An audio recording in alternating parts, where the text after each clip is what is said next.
Hi, everyone, and welcome back to our video series focusing on AI in clinical development. I am Nisarg, and I'm joined by Shreya. You might have seen a previous video which was focused on what's the state of AI adoption in clinical development.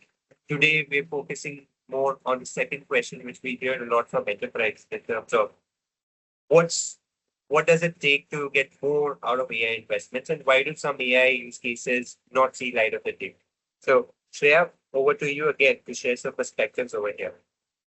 Sure. Thanks, Nisarg. I'll also quickly share one of the pages from our report, right, which is around market assessment and looks at the challenges which are faced in scaling and deploying AI solutions. So I think, as you can see, some of the major challenges are around data integration, scalability and infrastructure, value and alignment, change management and adoption, and governance and compliance. We're hearing a lot from enterprises as well as providers around challenges in this space. I think I'll focus on two or three major challenges. I think the first and the biggest challenge that we see is around data and integration. AI is only as strong as the data it is built on and the data it is feeded, right?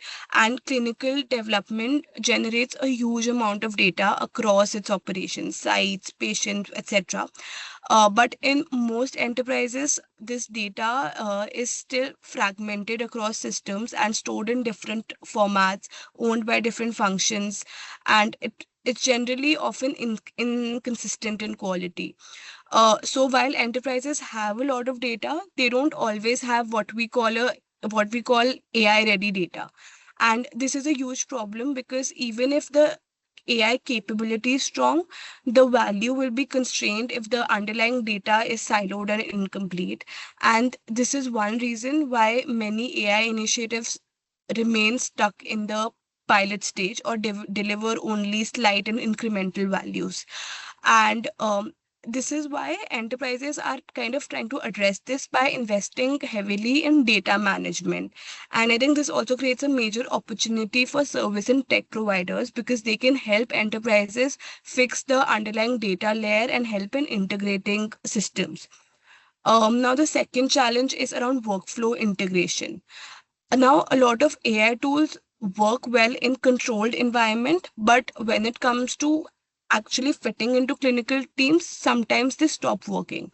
So, for example, if an AI tool creates another interface or a review step, maybe another added step, the adoption here will be limited. So, enterprises also need AI to be embedded into the existing workflows instead of being added on top of them. And I think the third challenge is around governance and compliance. So, life sciences is an extremely regulated and compliance driven industry, right? And rightly so.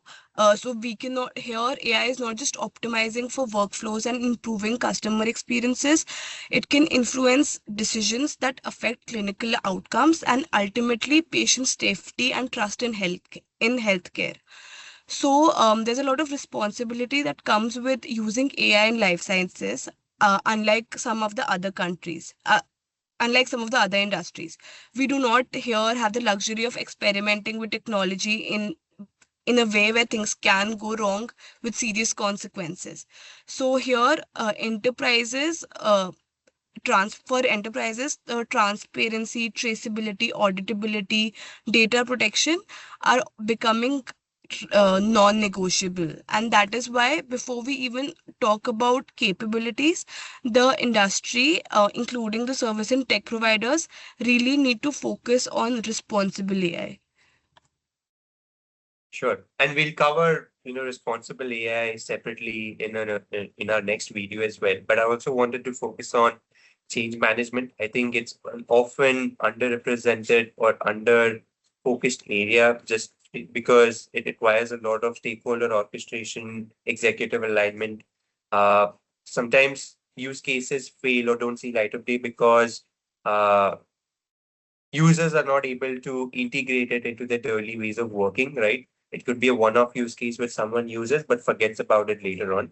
So a lot's been said about change management. And I think with respect to value, uh, I've heard that the industry is clear, right? They want to see at least 2 or 3x ROI in terms of investments. and they want it in the next, say, 12 to 18 months. So there are stricter and say standards with respect to what gets measured as well as what gets scaled rather than any other use case, which may not really make the case for scalability or deployment concerns. So thank you for listening to us, and we'll be back in our next video. So stay tuned.